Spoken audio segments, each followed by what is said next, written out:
Quand à la messe j'allais, alors fallait voir les punaises me lorgner sans pudeur du coin de leur regard qui biaise. À travers leurs mains jointes, elles me lançaient des pointes. Voyez un peu l'allure qu'elle a, Ave Maristella.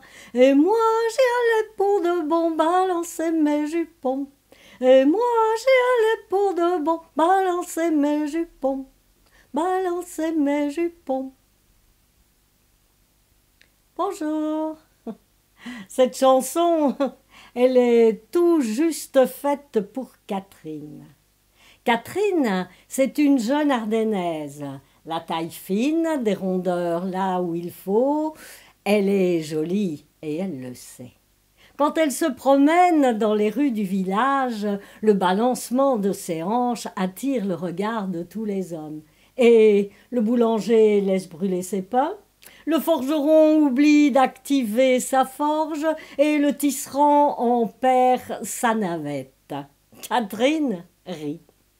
Les punaises clabaudent. Oh, mais vous avez vu comment est-ce qu'elle est statifée. Oh, fille, mais ce n'est salpi, savait. Oh non, mi, j'y l'avais eu l'autre co. Padril sacristie, à vous le fils d'un fifine, il se rabresse, il serletche, Jésus, Marie, Joseph.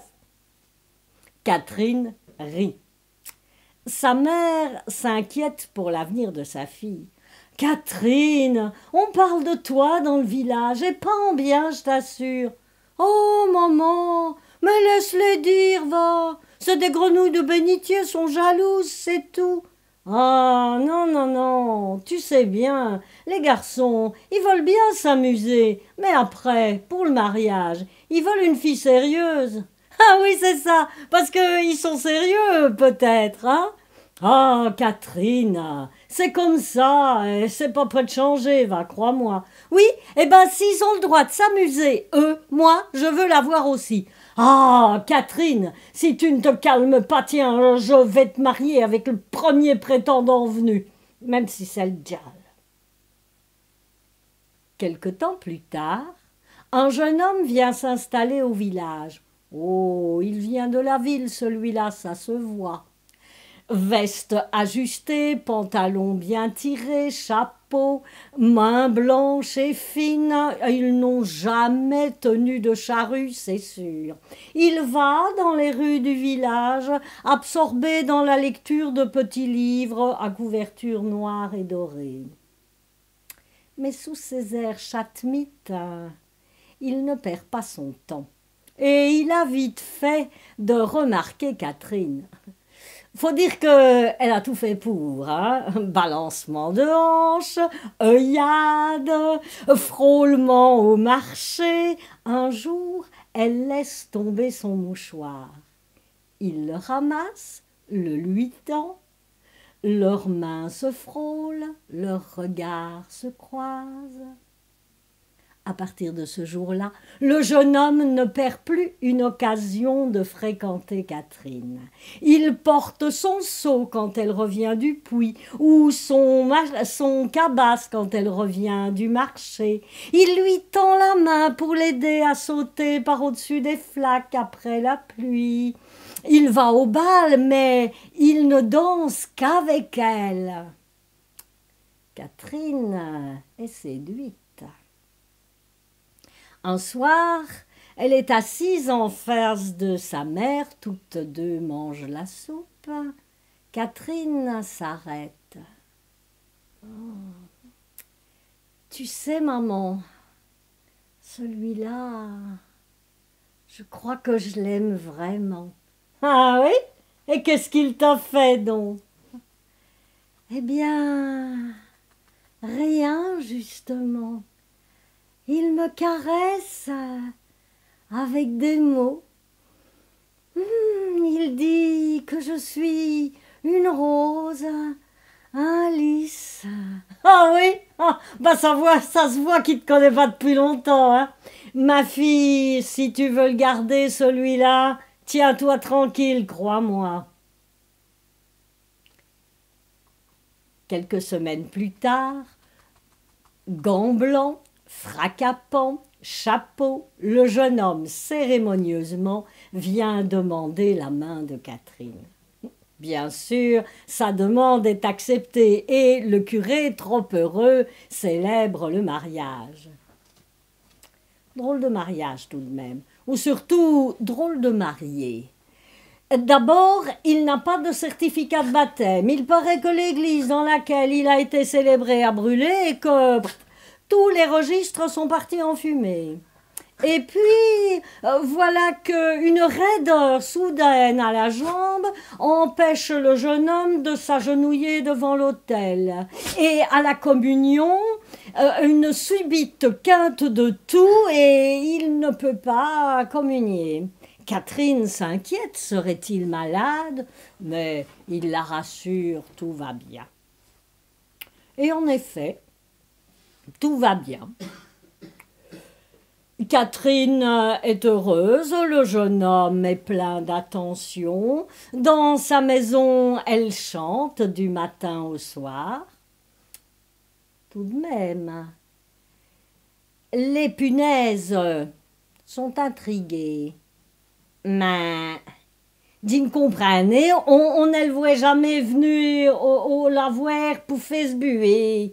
En ont fait, et elle c'est pour moi, mais on ne le voit jamais qui renaît chez mon jeune. Hein. Et pourtant, l'autre co, hein, eh ben, le chestre trouvé, mi j'avais eu, c'est propre là-dedans. Oh, ça blinque. Mais l'hiver arrive, Catherine ne chante plus. Elle ne sort plus de chez elle.